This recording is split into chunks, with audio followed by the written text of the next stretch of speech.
Okay, welcome to this again video lecture of this uh, control system.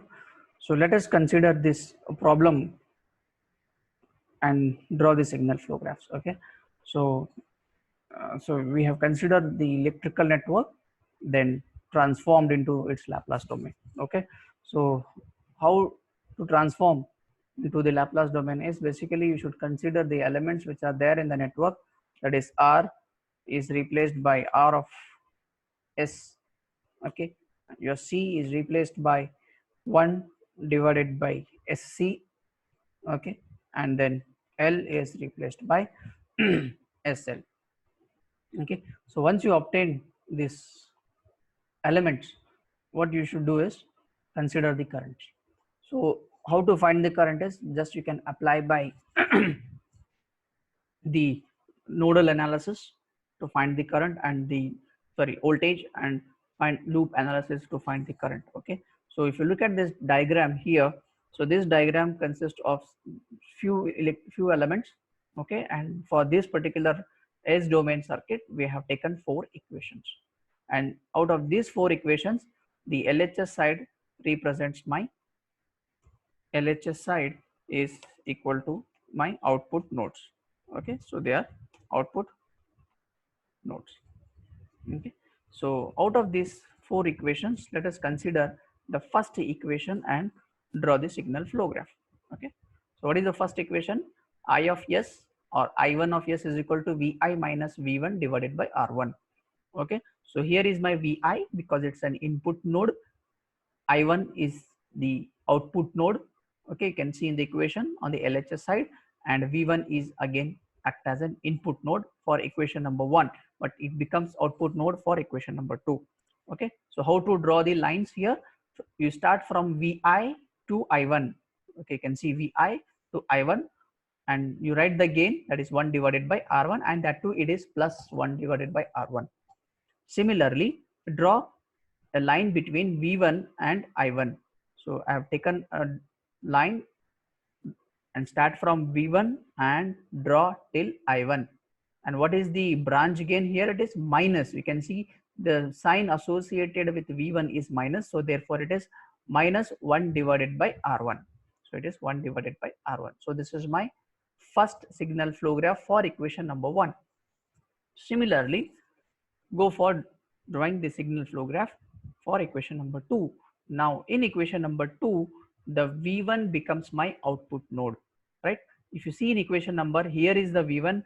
Now this V1 becomes my output node. For this particular output node, you should draw the signal flow graph. So I will consider this separate here. So equation 2, V1 is my output node. Here you can see, okay, for that I have this equation. So that is I1 minus I2. Draw a line from I1 to V1. Okay, so what they have done, from I1 to V1. Even if you consider this is also correct, you can simply draw a line between I1 and V1. And what is the gain for that? It is 1 divided by SC. Okay, so simply you write it is 1 divided by SC. Similarly, draw a line between I2 and V1. So I have considered one more node representing it by I2. So draw a line from I2 to V1. Okay, whose transfer function, whose gain is nothing but 1 divided by SC, because I2 has a symbol or sign representing it by minus. So therefore it is 1 divided by SC. So this is my second signal flow graph for equation number 2. Similarly, draw for equation number 3. For equation number 3, here you can see that is I2 is my output node. Okay, and V1 and V0 are divided by V2. Okay, divided by V2. Okay, in this way, again we go for finding the signal flow graph. Draw a line from V1 to I2. Okay, so where is my V1? So here is my V1. Okay, so I will draw a line from V1 to I2. Okay, you can see from V1 to I2, whose gain is 1 divided by R2, that is plus, and then from V0 to I2. So you can see from V0 I have drawn it to I2, that is again the branch gain is 1 divided by minus 1 divided by R2 because V0 is minus. Similarly, draw for equation number 4. Okay, so equation number 4 is nothing but it is draw a line from I2 to V0 whose gain is SL. So draw a line from I2 to V0 whose gain is SL. Okay, now simply you need to combine all the graph. Okay, so how to combine? You can see first combine with this. How many variables we have, that you should observe very carefully. So if you look at this figure here, the variables are from equation Vi, V1, okay, then I1, I2, V0.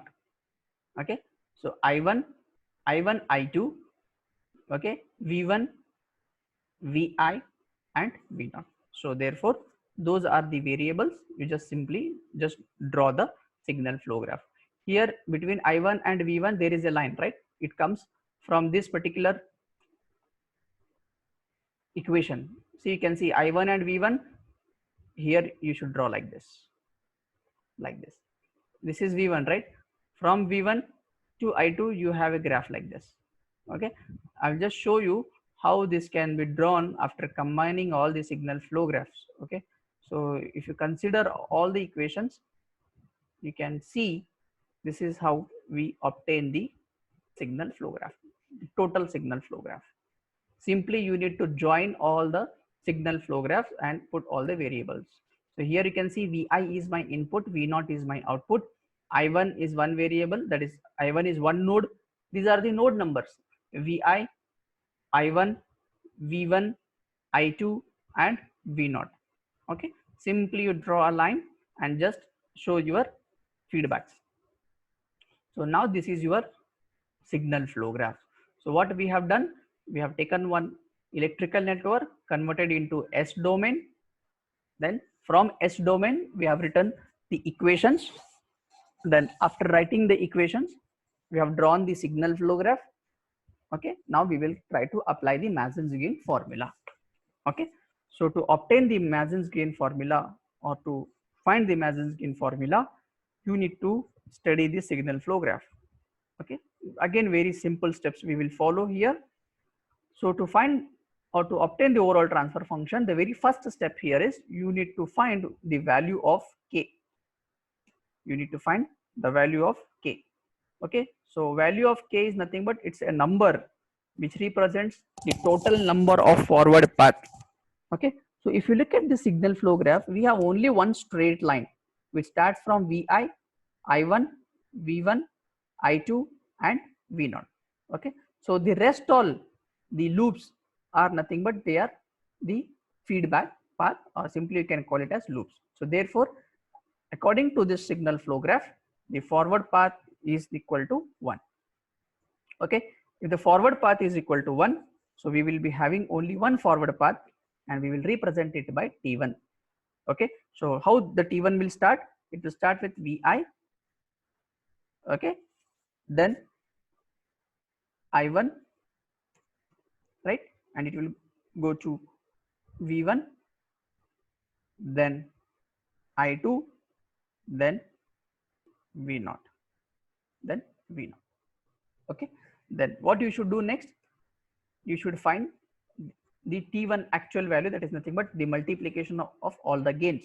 The multiplication of all the gain in the sense it is 1 divided by R1, okay, multiplied by 1 divided by SC, correct, multiplied by 1 divided by R2 multiplied by SL, multiplied by SL. So this is your this is the value of T1. This is the value of T1. Okay, we have one forward path, and that forward path is from V1, Vi to I1, I1 to V1, V1 to I2, and I2 to V0. And for this particular value, this is the path. This shows you the path. Okay, and the below shows you the number or the actual value for T1. So how you got this 1 by R1? You should take the value between Vi and I1. So between Vi and I1, I have R1, 1 by R1. Between I1 and V1, you take 1 by SC. between V1 and I2 it is 1 by R2, and between I2 and V0 it is SL. Okay, so in this way we take the value of T1. Okay, now as we have seen, the K is equal to 1, then delta is equal to 1, right? Delta 1 we need to find. We need to find the value of delta 1. Okay, so now we'll apply the Mason's gain formula. So the formula is given by V0 by Vi is equal to summation Tk multiplied by delta K divided by delta. Okay, so as this problem has only one forward path, therefore the Mason's gain formula reduces to, okay, K is equal to 1, therefore T1, and K is equal to 1, so therefore delta 1 will be equal to, sorry, this value will be equal to delta 1. So T1 into delta 1 divided by delta. Okay, so what is the value of T1 now? So the value of T1 here is this value. Now one more thing what they have done here is they have solved this equation. That is nothing, this equation, right? It is 1 divided by R1, 1 divided by SC, right? 1 divided by R2 multiplied by SL. Okay, this is just simply, it is just like this SL. Okay, so this is SL, okay, divided by SL divided by the denominator values. So denominator values were your R1, okay, SC, then R2, okay, then R2 itself. Fine. So S and S will get cancelled. This S and S will get cancelled. So S in the numerator, S in the denominator will get cancelled. Only the left out thing is nothing but it is L divided by R1 into R2 into C. Okay, we can see here. Okay, so this is my value of T1. Okay, now let us find the loops. So here the number of loops are L1. Okay, here is L1. Let us represent it by L1. Okay, so this is L2. Okay, and the last is L3. So we have 3 loops. Okay, we have 3 loops. So write the equation for the 3 loops. Okay, how to write the equation for the 3 loops? So L1 is nothing but the first loop. How to take it? Start from, let us write the notation for L1. So L1 is equal to, from where it starts with I1, correct, goes to V1 and then come back to I1. This is my L1.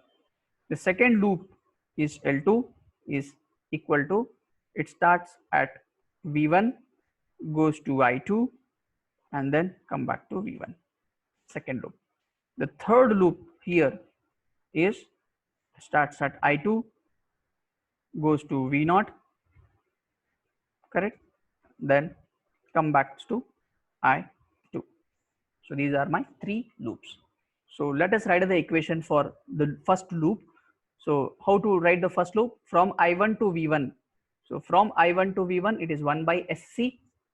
Okay, you can see it is 1 by SC, and from V1 to I1, okay, from V1 to I1 it is minus 1 by R1. So therefore it is 1 by SC multiplied by 1 by, sorry, minus 1 by R1. So therefore it becomes minus, okay, it becomes minus 1 divided by R1 into SC, or S R1 into C. Both are correct. So this is L1. Go for finding L2. Start at V1. Between V1 and I2 it is 1 by R2, and between I2 to V1 it is minus 1 by SC. So therefore the value of L2 is minus 1 divided by S multiplied by R2 multiplied by C. Similarly, go for finding the value of L3. The value between I2 and V0 is SL. Okay, and between V0 and I2 it is minus 1 by R2. So this becomes SL minus SL divided by R2. Okay, so minus SL divided by R2. So this is how we go for finding the solutions for the three loops.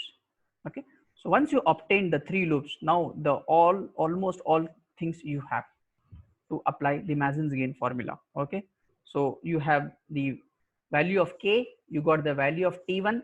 Okay, then you have the three loops. For the three loops you have written the three equations, and now you go for checking the value of two non-touching loops. Okay, but now in this signal flow graph, the concept of non-touching says that none of these loops should touch the forward path, but here all the three loops are touching to the forward path t1. So therefore the value of delta is equal to 1. The value of delta 1 is equal to 1. Okay, so in this way we find the value of delta 1. All the loops are touching, then it becomes 1. Okay, so now we got the value of delta 1 is equal to 1. Now find the value of total delta. So the total delta is given by the formula delta is equal to 1 minus summation of all the loops, that is L1 plus L2 plus L3 plus the non-touching loops. So the non-touching loops are, okay, so this is nothing but delta 1. All the loops are touching, we have obtained the delta 1. But what about the non-touching loops, right? So to find the non-touching loops here, you should observe all the three loops, okay, and compare with this equation, or simply you can go for comparing the equations. Okay, then how to find the non-touching loops here is compare L1 with L2. So if you compare L1 and L2, V1 is repeating. So therefore L1 and L2 cannot be your non-touching loop. Then compare L1 and L3. So if you compare L1 and L3, okay, so in L1 and L3, we don't have any variable repeating. So therefore we go for L1 and L3 are non-touching loops. Okay, so L1 and L3 are non-touching. They are non-touching. Okay, now but still you should compare L2 and L3. Okay, so if you compare L2 and L3, first L1 with L2, L1 with L3, find this value, then go for finding L2 and L3. But in L2 and L3, I2 is common, so therefore we will not take it as a non-touching loop. So therefore the L1 and L3 are non-touching.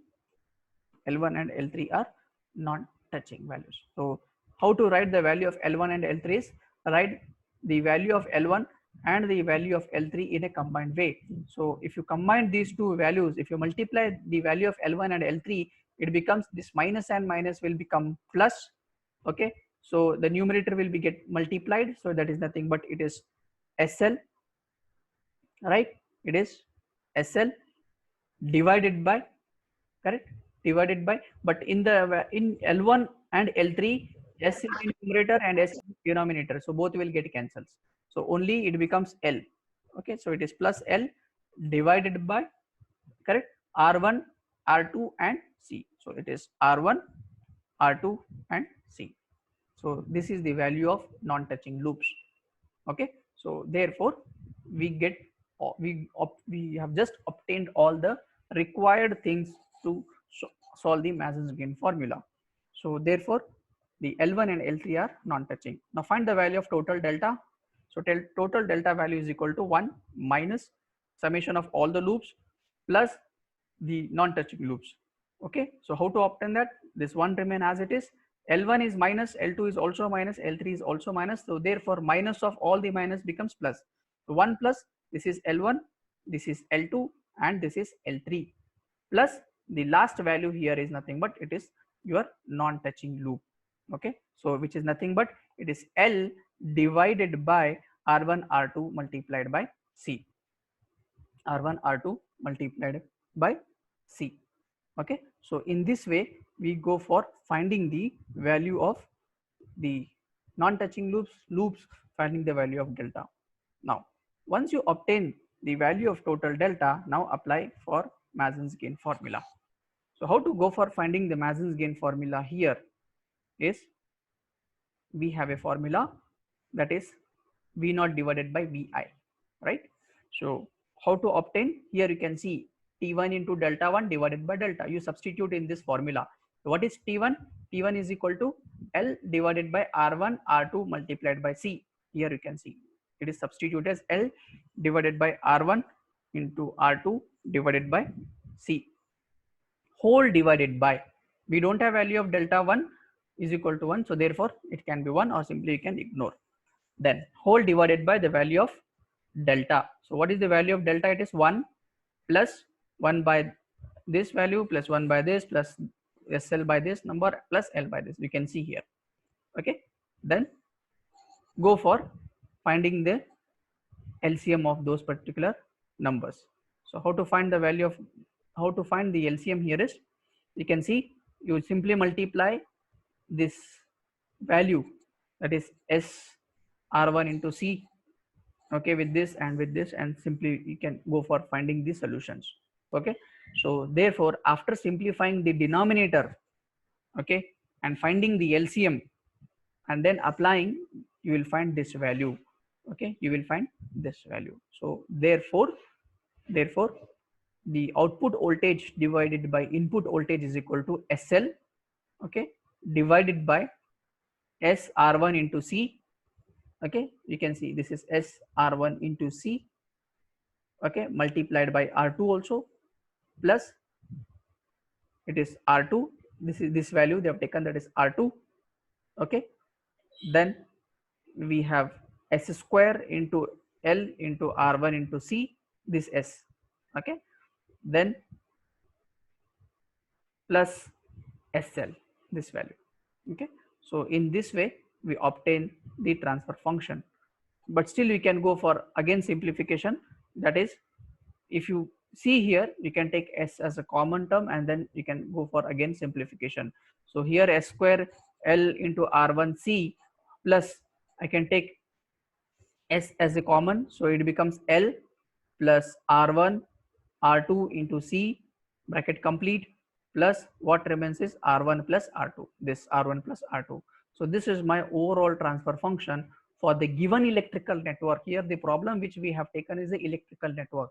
So the first step is, for the given electrical network, convert it into the Laplace. After Laplace, find the values of the equations. After equation, draw the signal flow graph. After drawing the signal flow graph, then combine the signal flow graph, find the forward path, okay, then find the value for that particular forward path, find the value of the loops and see the non-touching loops, and then find the value of total delta, then find the value of delta 1. To find the value of delta 1, the number of loops should not touch with each other, should not touch the forward path. If they touch, then take it as equal to 1. Then just simply substitute all the values of T1, delta 1 and the total delta in the formula and try to find the overall transfer function for the given problem. So in this way, we go for finding the solution for a given network. Thank you.